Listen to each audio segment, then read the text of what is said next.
everybody. Welcome to Sex is Medicine. I am your host, Davia Ward Erickson, and I want to thank you for joining me once again for another spectacular episode of Sex is Medicine, learning how to use pleasure and mindful sexual practices to cultivate our full human potential. You can catch us live here every Thursday evening at 7 p.m. Pacific on Contact Talk Radio Network. We have increased the volume of our shows because we wanted to, because they're so fun and we love sharing with you. And you can catch the replay of every show on our website, authentictantra.com. Make sure to subscribe to us on Spotify, iTunes, TuneIn. We're on YouTube. You can see our amazing videos with my very sexy and spectacular guests. So all kinds of platforms for you to take advantage of and drink from the well of sexual consciousness. This evening, I have a wonderful guest who is an associate and colleague of mine that I met many, many years ago. I think I met you. I remember we spent time together at the Art of Sacred Sexuality retreat in 2016, but yes. I feel like I knew you before that. Yes, because I was actually getting ready to take the training to be a certified tantric practitioner. And that's how we started talking in the first place. And then I didn't end following through, but then we got to meet each other in person in the flesh. So that was really cool. Awesome. And you are a certified sex educator in your own right. You've had a lot of education and you teach at colleges and sex toy shops, and you specialize in pleasure-based sex education, particularly for people with vulvas and vaginas. So what else are you doing and where are you doing it? So I'm like all over the place. What I love is that my job has taken me all over the world, basically. So not only am I teaching at universities and colleges, but I also teach with Exxxotica, which is one of, I guess, the world's biggest, or the US's biggest expo for love and sexuality. And of course you have the entertainment part of that as well, which is necessary. And I also teach with Temptation on their adult only cruises. Hopefully we can get back to that at some point in the future. And I'm just constantly training and talking around, not only within the States, but outside of the States, in Europe, London and Paris specifically. So yeah, so you're a very accomplished practitioner in the field. Yeah. So how did you get into this business? How did you get into pleasure-based sex education? Why is that your focus? Well, for me, I feel like now when I look back and the more I speak on this specifically, I always knew I was sexual as a child. And of course I was born in Jamaica. I came over here as a young child, but of course I lived underneath those very strict religious rules in my household and family. So patriarchal, God, man, woman, child, and always being in the church. So anytime I would do anything, it was like met with you can't do that, ladies don't do that, wash your hands, get your hands out your pants, don't rub on the, just things like that. And I just get your hands out of your pants, Davia. No masturbation at the kitchen table. No, but I wanted to learn more about my own sexuality. Like something felt good. So I'm a huge researcher. Like I would read the whole library if I could, especially if it's something I want to know. And during that time, AOL chat rooms are around, so I was always digging in there. You had the Zane books, because I was like, well, I want to know what are people like me talking about, because I can see it a little bit more freely, or what I thought was freely, with other races, specifically those who are white. But I was like, I don't see a lot of us talking about it, right?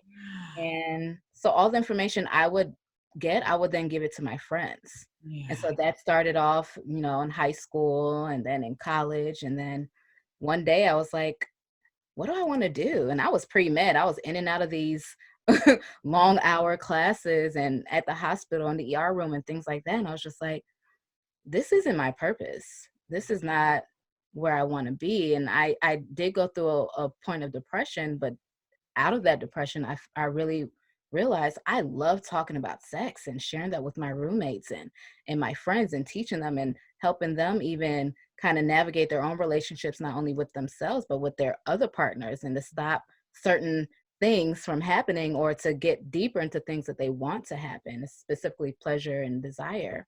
And that's when I made the turn, and I changed my whole major. I'm 3 years in, so I'm like, oh, my parents are going to kill me, but this is what I want to do. And I went women and gender studies with an independent study on human sexuality. And I constantly was met with women who uplifted me. So I was like, this is where I need to be. I need to be in that space and make sure that I can do the same what other women have done for me. So beautiful. I love that. So it like grew out of your own curiosity and your own trauma about being shamed for your natural human curiosity and enjoyment of your body. And so it's kind of like a phoenix rising from the ashes. Definitely. And it's funny because I envisioned that even when I was talking to you, I was like, wow, I kind of did rise up out of that, of where I thought it was just like ground zero. You know what I mean? So yeah. And I love that your mission is to serve other women around the world in going through their own process of reclamation and healing. Definitely. Exactly. Yeah. And I don't forget about the men either, you know, but there's something beautiful of women coming together and celebrating one another. Absolutely. And I think, we do need our separate spaces. Like we definitely, having together spaces that are peaceful, harmonious, and joyful and all that stuff is great. And there's something sacred and profound about being in our categories, our own kind of spaces where, because there's a relatability and things, experiences that we have as vulva owners and experiences that we have as people of color that other people aren't necessarily going to have. And so that camaraderie and that relatability is important. It's an important part of the healing and empowerment process. Definitely. It really is. It really is. So you have coined this term good pussy energy, and you have a whole series of products and classes and all about that to help women cultivate good pussy energy. What does that mean to you? What is good pussy energy? So good pussy energy is a lifestyle, first and foremost, because people go and well, I think my pussy is great. And that's great. But good pussy energy is how you walk in the room. Can you tilt that room into your direction? It's the energy that you emit. We can see, we can't see sexual energy, but we can feel it. We know when somebody's feeling each other from across the room. And when somebody is walking in that room and they're owning their energy. And you have to drink from that well. You constantly want some of that. I got to have what he's having, or I got to have what she's having, right? So that's kind of where good pussy energy started from. But it's also healing. And we know that healing is a continuous thing. You don't just heal and that's it. You have to constantly, take the skin off, that's right. Shed, like the snake, scorpionic. Exactly, because you're never the same person that you started with. So we are constantly going through these things, and then with society, and my own shame and the shame that other people have, we have to constantly heal. So it's coming together as women, learning how to be in this lifestyle, owning our own sexuality and sensuality unapologetically, and living in our own truth. That's ultimately what good pussy energy is. And of course, learning some techniques and things like that to help us along with our own desires, our solo pleasure, and our partner pleasure as well. Yeah. So good pussy energy, everything you described sounds amazing. And we all want that, right? We want to be able to be so connected with our bodies and our vaginas that we can shoot rainbow light out of them across the room and all that stuff, right? But for so many of us, we are disconnected and disassociated, like you were describing your childhood, being told no and forcefully and shamed for enjoying your body.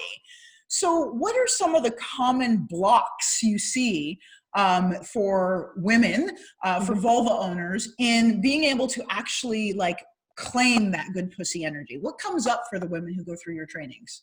I will say majority, the number one thing, unfortunately, is that women, we can be our own worst enemy to each other, especially.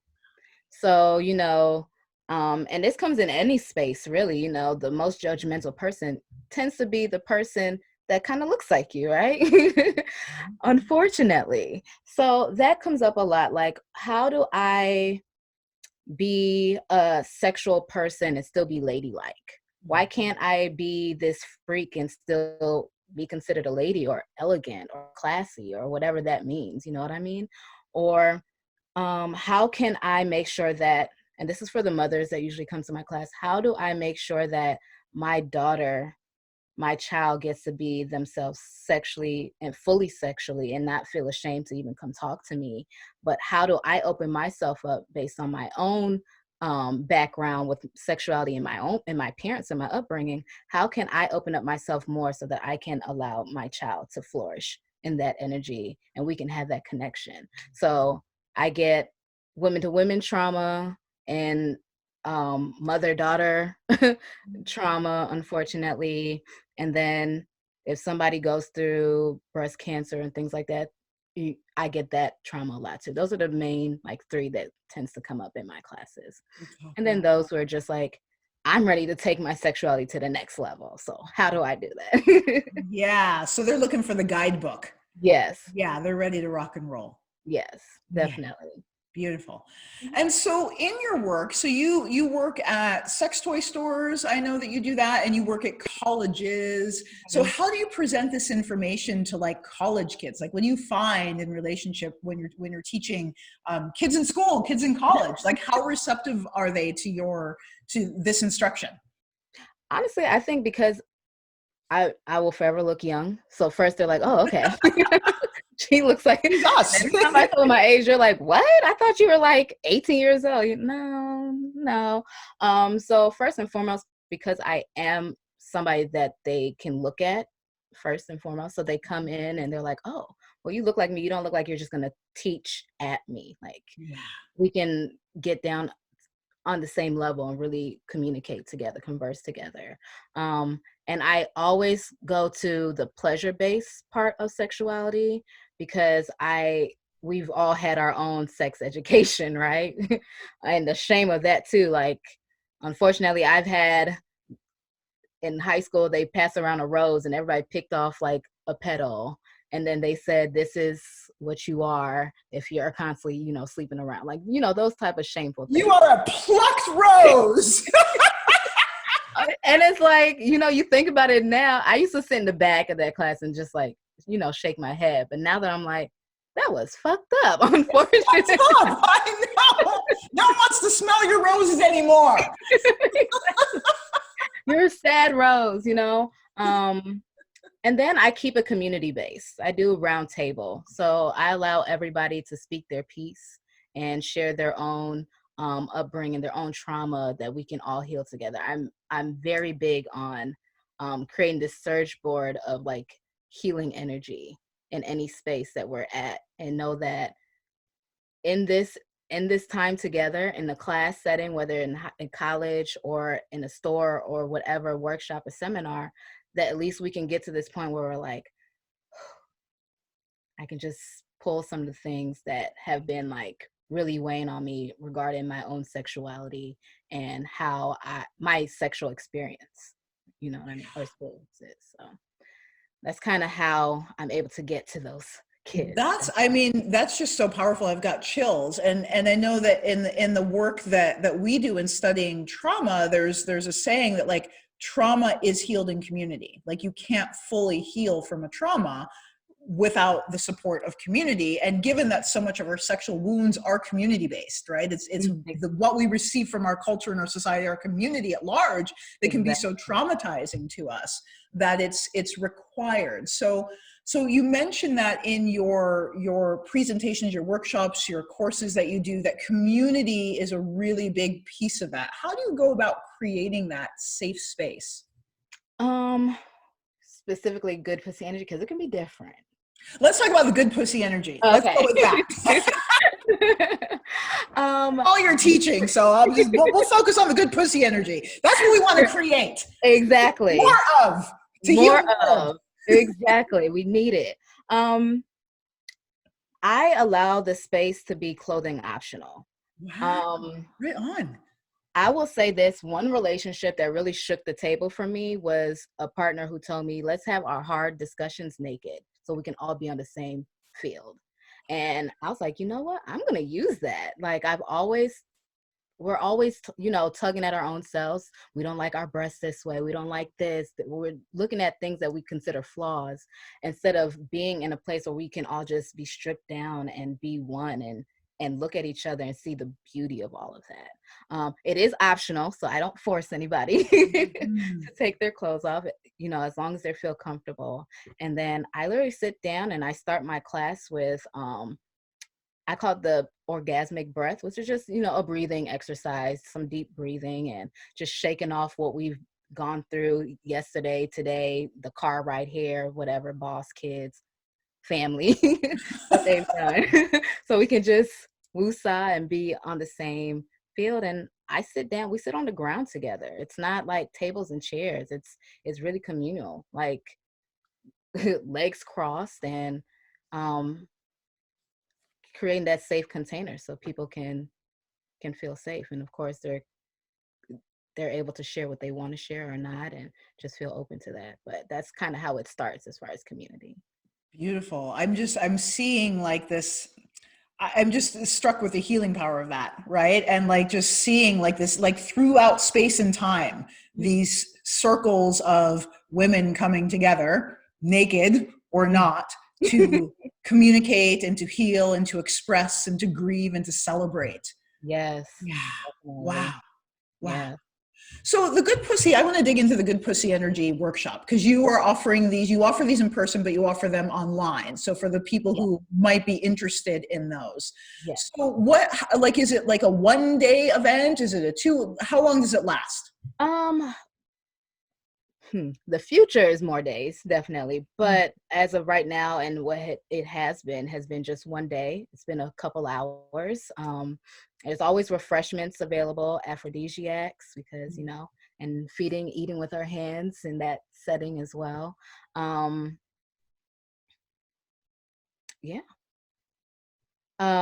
Sorry, brain fart. And what we do is really just kind of come to a place where, I'm sorry, repeat the question. Yeah, I was just wondering about how long the workshop was. I was trying to get a picture. Have you paint me a picture? Like, is it a day-long thing? Is it like a couple hours? I was just trying to get an idea. Oh yeah, it's just a couple hours, but I do want it to be a longer process because I don't want to just cut off people's experience, especially if they're fully flowing in a moment, because that sucks, right? Yeah, because it just sounds like this beautiful ongoing evolution and blossoming. Definitely. Yeah. So once we're able to connect with our pussies again and start to feel the pulsing and throbbing and like allow that, how important is it that we advocate for our needs and desires? Like, how important is communication about our good pussy energy? How important is communicating about it in order to keep it going? It is absolutely important. And this is something I push in any class, really, that you are the advocate for your own pleasure. Like, you have to be able to speak up about that and for that, because nobody is going to know what it is that you need or anything like that but yourself. And you have to play with yourself, and obviously, but you also have to learn yourself and learn your body and see what it is that you're needing. And it can be like, I don't like my breasts. How can I bring more loving energy to my breasts? I'm dealing with storing a lot, and we store a lot of our negative and our trauma in our womb, right? So how can I heal from that? I can start shedding off the layers of what I'm dealing with within my womb. Or it could be, I just need to be in a place of loving energy, and I have to advocate that in this space, and what loving energy means for me is this, that, or what have you. So it's number one priority. You have to speak up in order to really flow into your good pussy energy and advocate for that. And what do you see, like, in your students and your clients, for women who are able to like take that risk? Because I know that speaking about our pleasure can be terrifying. I know for me that was one of my biggest blocks. I was like, I'm not fucking saying shit. It was terrifying, right? But when I began to, squeak out these little words, it was so transformative for me. So what have Right. you seen from your clients that you're able to support and like expressing? We have like little things. So they all get journals. So they get to pen out even letters to themselves. They can pen out letters to their partners. And selves can be I'm sorry or I love you, and those type of things, right? So we have to do that. I give mirrors, pussy mirrors, because women do not know, most women do not know what their own pussies look like, unfortunately. Amen. We're afraid of them. Exactly. We're afraid of them, right? Exactly. The monster down there. I literally had somebody in my class refer to their vulvas as a black hole. And I was like, we need to unpack that. Yeah. And they were somebody who never experienced intercourse, sexual intercourse. So for them, they really don't know. And, she said it, she was like, I don't know what it does. I don't know what it's capable of doing. So I had to refer to it as a black hole. So now let's write a letter. We got to look at it. Does it look like a black hole to you? Say some things that you love about what you're seeing. Mm-hmm. Definitely. Movement. So we got to get the hips moving, got to get the energy flowing within us. Grounding, we're naked, right? So our feet are bare. So you got to ground, sink your toes in our yoga mats usually. And hugging, like there's definitely touch in the space. And sometimes some people just need a heart to heart, just embrace. And I have women who either have lost their jobs or they're looking for the perfect mate or what that looks like for them. They're constantly met with these certain issues that they haven't really tapped into or figured out, I guess, in a sense. And then we can talk about that. We can share and move forward that way. I mean, it's so amazing what comes out of just like focusing on your pussy. Like, like you're talking about like jobs and shit. And like stuff that doesn't seem like it's connected at all to your vagina. And yet you start like focusing on your vagina and everything else in your life shows up. Lifestyle, like you manifest with that pussy. It's that's what it's here. Well, part of why it's there, right? So it's magic. Yeah, it's magic. So you mentioned creating a bond with your pussy. What does that mean, and how would we even go about it? Especially if, again, like that woman that you mentioned, like it's a black hole. Like whether or not it's that severe where it's a black hole. I mean, like for me, I was like, I felt disgust. I wouldn't have called my pussy a black hole, but I was like, ew. And I hated the word pussy. And I did not want to see another woman's pussy at all. I totally feel you. Sorry about that. Yeah, because we're taught, that they're gross, right? So I remember like the first time I was watching porn, I was like, ew, I was repulsed. Now they're amazing. I love genitals. All of them. I love all of them. All of them. They're amazing. But yeah, we're so conditioned in the society to feel disgust for our pussies. So how do we go about getting through that to create a loving bond with our pussies? Mm-hmm. So I use this exercise that I actually learned at the Sacred Sexuality Retreat by Maisha, naming your pussy. And it's so funny because like I've always had a name for her, but I'm somebody that likes to give pet names for certain things. So that's kind of my thing. But in her class that she taught, she really said, you got to think about your name, right? What, like the name for your genitals, and it has to have some type of meaning. So I did use that. Shout out to Maisha. Shout out to Davia. I'm sorry, to Maisha. Sorry. And Davia and Maisha. So, but I really wanted women to think about this name is what you can also have your partner call it. So, and I've heard people, I've gotten Miss Juicy, and I'm like, yeah, I feel all of that, right? I feel it. I've gotten all types of names. I've had somebody even name it like Tony. And I was like, you know what? I'm not even going to go into that. You named it Tony for your own reasons. And that's none of my business. Exactly. And for me, I was like, so I'm going to give you the name that I have for my own pussy, which is Crushed Velvet. Ooh. I was like, think about it. Think about how that sounds, how it feels, the texture. And when you have that type of name for your pussy, your vulva, your genitals, you have a whole nother relationship with it, because you really got to think about, oh, so I know she's soft. I know that she's beautiful. And I'm thinking of like a crimson red crushed velvet, right? You know, like real elegance. And expensive. Royal. Yes. Royal, exactly. And so then when people start thinking about that, they're like, oh, okay. I was like, and if you need to look at her to figure that out, do so. And of course we have affirmations. Like, we got to change our mindset of what our pussies are supposed to look like. They're not supposed to be symmetrical, right? Our lips are asymmetrical. So one is going to be longer than the other one. You know, pussies come in all shapes, sizes, feels, looks, whatever, what have you. And we have to learn how to accept that so that we can fully be in our full good pussy and orgasmic states, right? So they got to start writing it down. I give them homework. You got work to do. Let's start writing it down. What do you love? How would you name her? How would you describe it? When your partner says this name, what meaning, what value does it have for you? When you say this name, what value does it have for you?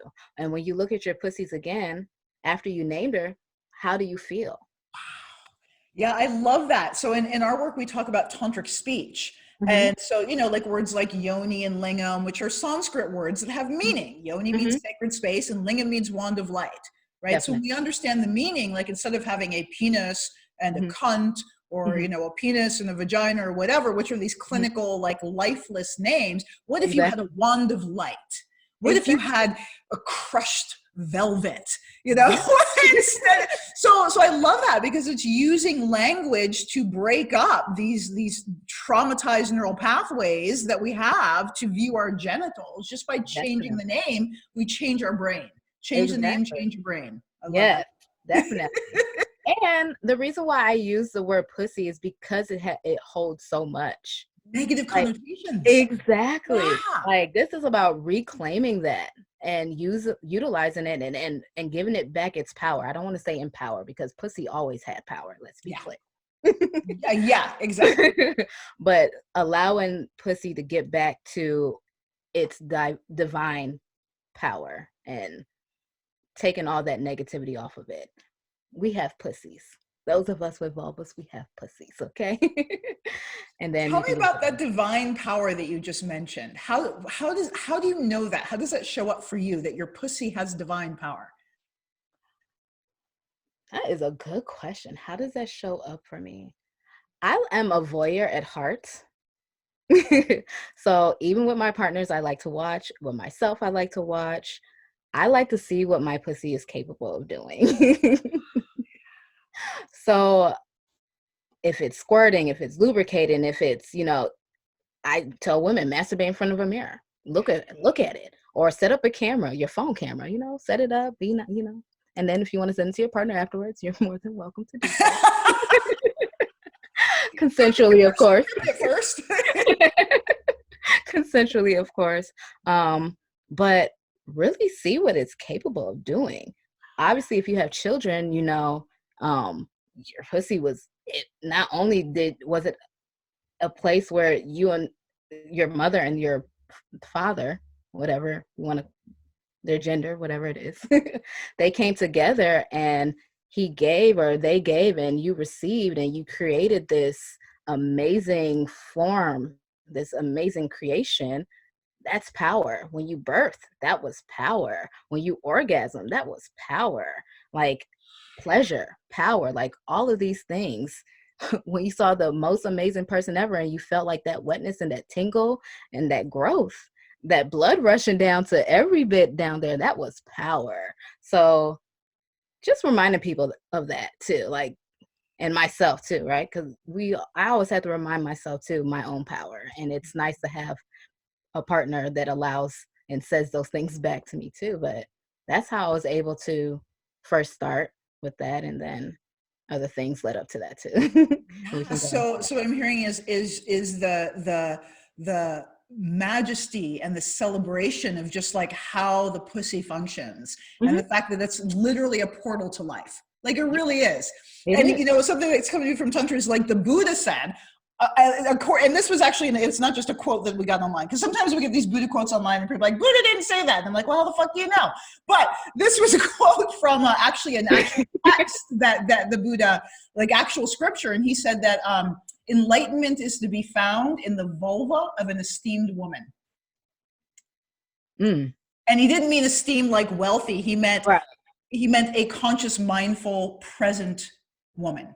Yes. Right. So I love, because what you're describing encapsulates that perfectly for me. It's just like being entranced by like this, and like meditating on the portal of life that is your pussy. Yes, definitely. I love it. So let's talk about breasts. Yes. So how important are they to have as part of your game? It is very important. Like we do, again, we have to love all bits and pieces of ourselves that make up us, right? But we definitely have to find love for our breasts, especially in this time.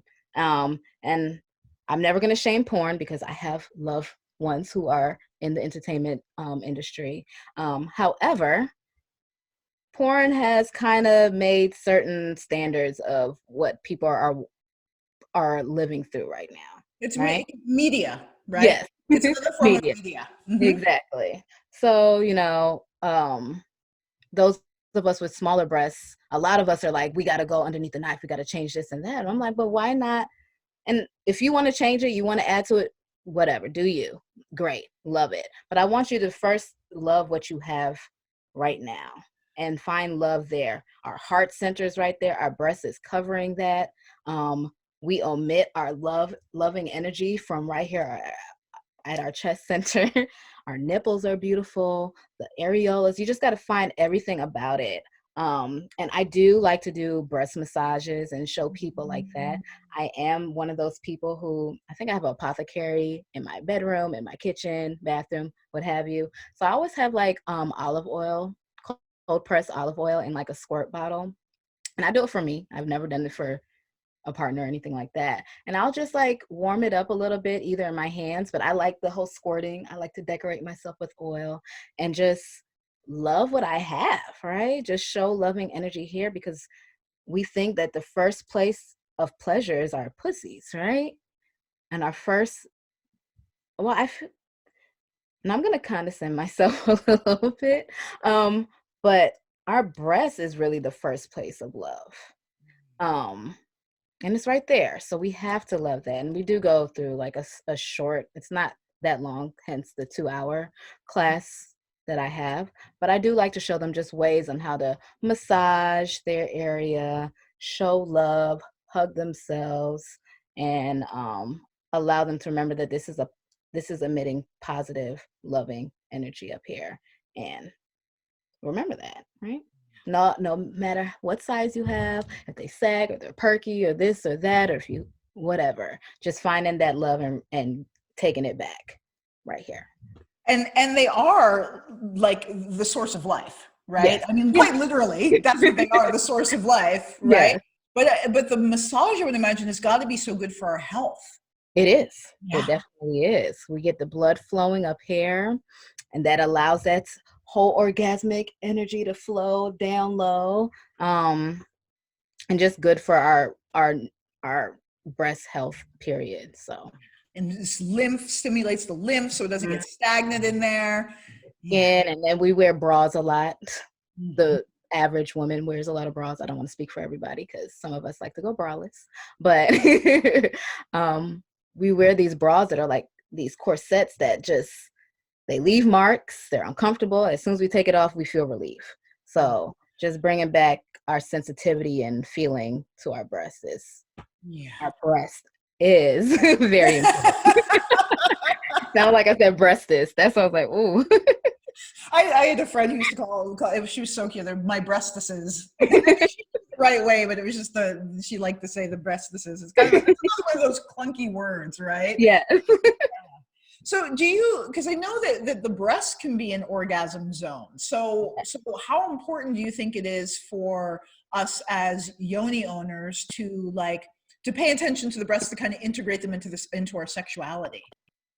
I think, well, I know first and foremost, but I also think that it's very important that we do stimulate that, because especially if you're wanting to be multi-orgasmic, right? You can't just keep all the energy in one area of pleasure. You have to move that energy around it to be this multi-orgasmic person. And that's the beauty of having this body that we walk into. Our spirit is in this human form, right? So we have to show love to everything: nipples, areola, the full breast, the skin, the neck, all these other erogenous zones that we have in our bodies to spread out all that orgasmic flow. Beautiful. And so it sounds like what you share with women in your Good Pussy Energy workshops are you go through a process, a journey, but also these really important techniques and tools to continue cultivating and deepening our relationship to good pussy energy. And then the result of that is having an orgasmic lifestyle. What does that look like for you? Orgasmic lifestyle for me is somebody that understands that you can be you can walk into this energy. You can be a walking orgasmic being. It doesn't mean that I'm just laying in bed and experiencing these orgasms. This means that all my senses I am tuned into these senses that I have, and I know how to allow pleasure to come through all these many senses that we have. So that's for what it means to me to be multi-orgasmic. And then of course the actual being that person engaging in sexual intercourse and having these orgasms back to back to back for our roller coaster of pleasure, what I call it too. So Riding the wave. Yeah. So it's both. It's like having access to as much orgasmic pleasure as you want to in the sexual experience, which is a huge wounding for so many people, as we know, right? A lot of people can't access that easily, hence the reason we have jobs. Right. But also being able to translate that outside of the bedroom, because what is the point if it only happens in this one room in your house? What the fuck is the point, right? So being able to infuse that and imbue all these different areas of our life with this sensual connection. Yes. And separated from intercourse itself. Yeah, I love that. Yeah, I love that. That's huge. How did you come about that? What made you aware that orgasm isn't limited to sex? Honestly, my own experience. I think because how I started into this industry was a taste of tantra. And for me, I was like, okay, so we're pleasuring the genitals, of course, the clitoris, and spreading out that energy and trying to stay grounded. But I was like, how can I experience this on another level? That's nice and all. We have toys. I can masturbate myself. I can do these things, but how do I experience another level of orgasm? So then I moved on to want to learn how to squirt. I was like, well, I mean, I dribble. I think I'm squirting. How do I push that out? So, and I think that's the beauty of us just being humans wanting to learn more. So I wanted to learn more, and I just kept going and going and going and remaining as a student as much as possible, even with these terms we have as expert, we're always students. So I wanted to learn, and then I was like, okay, I can have these experiences with myself. Can I have it with somebody else? Can I have it just walking? Can I have it just breathing? So it's just levels, and I still want to learn more. I'm always trying to figure out a new way to orgasm. So Absolutely. And I love that curiosity is what drives us. Right. Yep. And so I think that's a really important piece for all of the women who come to your class is having that element of curiosity of what would life be like on the other side? Or what is life going to feel like when I have my good pussy energy off the hook, right? So it's that curiosity that makes us willing to dive deeper and explore and go through some really uncomfortable shit sometimes. Yes. And the uncomfortable stuff is what matters, definitely. Yeah. So all of this brings us to something you wanted to talk about tonight, which is sex magic. Yes, sex Very magic. somewhat controversial topic, but what is sex magic? I know lots of people have different definitions of it. What is your definition of sex magic? My definition of sex magic is utilizing the most potent energy that's out there, which is orgasmic energy or sexual energy, and utilizing it to charge up our manifestations of things that we desire and want in a physical form, a tangible form, and really find certain modalities, because everybody's going to have their own way of doing it, but finding a way to stay focused on that and utilize that to get what we want. So for me, I perform sex magic a lot more solo, even though it's a whole nother level when it's partnered. um, and people are like, okay, so are you just asking for money or this? No, it could be anything that I want. It could be, I want a certain relationship, or I want a certain connection. It doesn't have to be always money or sexuality or sex. I should say sexuality, but sex. And utilizing vision in a way, like just staying and focus on that. So it can be a symbol that you created that you know that's is a symbol of what it is that you want. It could be actual writing. It could be something that you're saying out loud at orgasm when you're right there at the peak and you say it out loud. That's what I want. I want it. You hear me, universe. Give it to me, please. So that's how I utilize sex magic, just utilizing the most potent energy out there to manifest the things that we desire. And how effective is that? It's very effective. That's why we're using the most potent energy out there. So what have you seen? Like, what are some of the things? So, I mean, some people can use sex magic to cultivate life. Not saying that that might not have happened in the first place, but they might have really just wanted a baby. Like, I've had partners who have said, when I wanted my child, I said it. And I told my wife, because this one came from a man. He was like, I told my wife that I wanted a son. And I focused on that. And when we engaged together, I knew she was pregnant. And I knew that was my son. So, like those are different things. And there's always levels of it, because you can't be uncertain.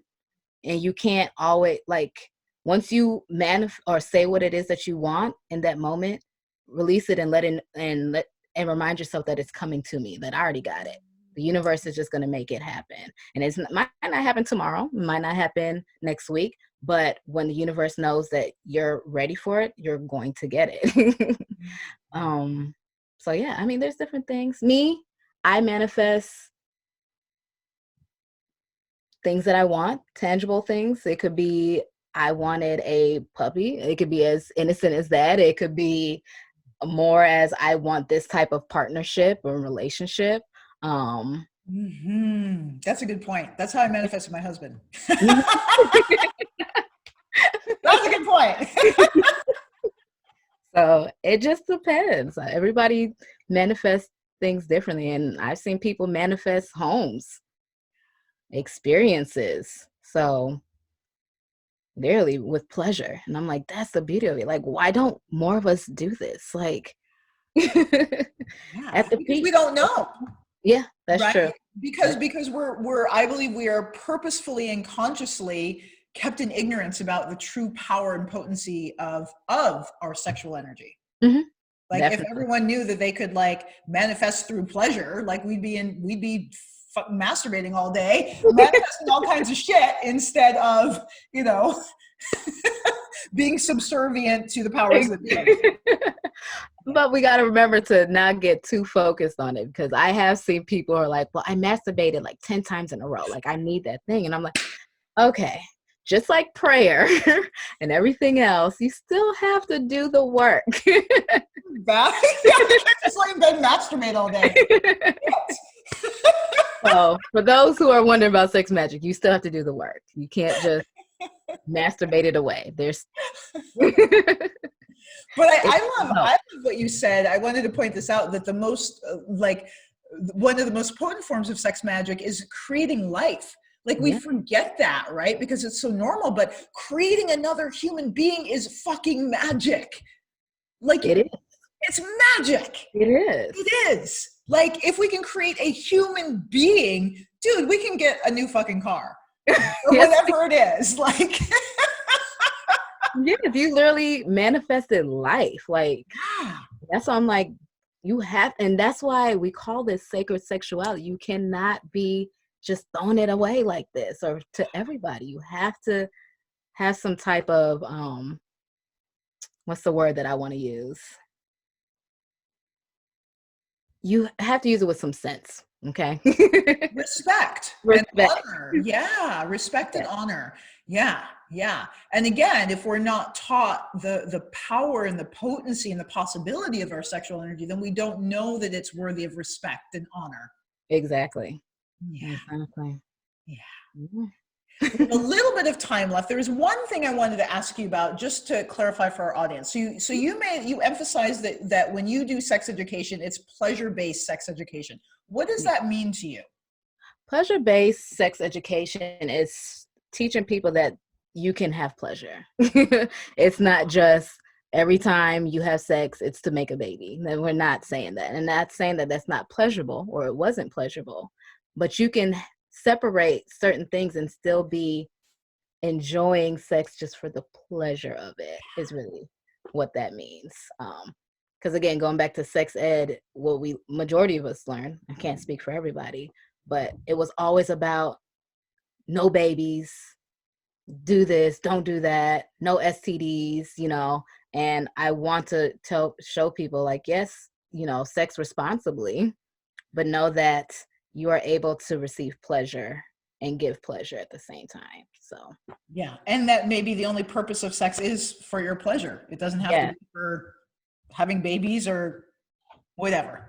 Exactly. And I also like to teach that it's not penis focused, because we are always, when do women or those femme vulva owners get to really see what a vulva looks like, what a whole clitoris looks like? Like, we don't get to, a lot of us, the kids now maybe, but us and those who are older, they didn't get that education. No, we didn't even know that the clitoris was inside. And in 2010, the bulbs were not part of the clitoris. They were the vestibular bulbs, but not the clitoral bulbs. And then now they're the clitoral bulbs, and it keeps changing. It's confusing. Exactly. And like the only spot, exactly. And then usually the only spot people hear about is the G spot. And I'm like, there's so many other spots. Yeah. So I don't know your opinion on this. So hopefully you're on the same page as me, but it drives me fucking crazy. I will say this, when I hear people say that the clitoris is the only source of female pleasure, I come so hard from my cervix. Like, you can be diddling my clitoris for 3 fucking hours and I might not come. Yes. And my cervix, you touch it, I'm gone. Right? That makes me so mad. Exactly. Or even the U spot. So you're not even inside, you're rubbing around. I was just like, there's so many other places. Please let us learn more about our anatomy, please. Well, I've heard PhDs, like doctors, like world-renowned doctors, saying that the clitoris is the only source of female pleasure. I'm like, what about my perennial sponge? What about my interlabia that I just had an orgasm in? And they're only talking about the tip. What about the rest of it? But they also mean like the reason we feel anything in the vagina is because of the clitoral bulbs. I'm like, but my cervix is not related to my clitoral bulbs, nor is my A spot or my P spot, and nor is my perennial sponge. Yeah, that's true. Yeah. That is very true. I agree totally. You're on team other orgasms. Like, yes, the vagina is orgasmic. Yes, I am so for it. Yay. So how can people find out more about you? And you have these workshops coming up. Tell us about these workshops and how can we sign up? Yes, so we are going digital. We are in that era right now due to these circumstances, but moving forward, I have a navigating long distance relationship online class on the 13th of this month. I have a G-spot, U-spot squirting class on the 24th or 25th. The information will be on the website, or I'll post it on IG or social media. All of the above. Yes. I have yoni breathing classes. I have a ton of classes that I want to really bring out to everybody. And of course, I will be bringing the Good Pussy Energy online as well for those who are vulva owners only. Sorry. And you can find me on Frosted Pleasure on any social media handle, frostedpleasure.com. And come join me. And of course, I have these new t-shirts. So very good I'll t-shirts. walk around and let people know that you have good pussy energy. Show it, be unapologetic about it, and tilt the room. That's all I ask. Amen. That's what I like to Shameless. Yay, shameless. All right, so frostedpleasure.com is the website, and Frosted Pleasure on Facebook and Instagram and Twitter and all the good networks. And class is coming up. You got it in a couple weeks. Yes, I am. Yes, it is. And I have some guides that I want to let out too. So e-guides, so people can keep learning, because I want you to keep the process. You don't just learn with one sitting. You have to keep going. Well, it's a journey, and that's where that curiosity comes in, right? Mm-hmm. Definitely. Yeah. That desire to keep going and absorbing. And again, like we said, drinking from that well. Yes. Yeah. Sipping it. Well, it was so delightful to have you here, Davia. It's such an honor to spend this time with you. It always is, every time I see you. Yeah, your presence is powerful. And for all of you wonderful listeners, Davia's information will be under this video and on our blog post and the replay of the show. Again, frostedpleasure.com to find out more. And you can catch us at authentictantra.com, watch the replay of the show at authentictantra.com, and catch us on Spotify, iTunes, TuneIn, YouTube. Don't forget to subscribe, because we so appreciate it, and it makes us more visible so other people can share the good pussy energy. Yes. Thank you, everyone. Have a beautiful night, and we will see you next Thursday for another episode of Sex is Medicine. Yay.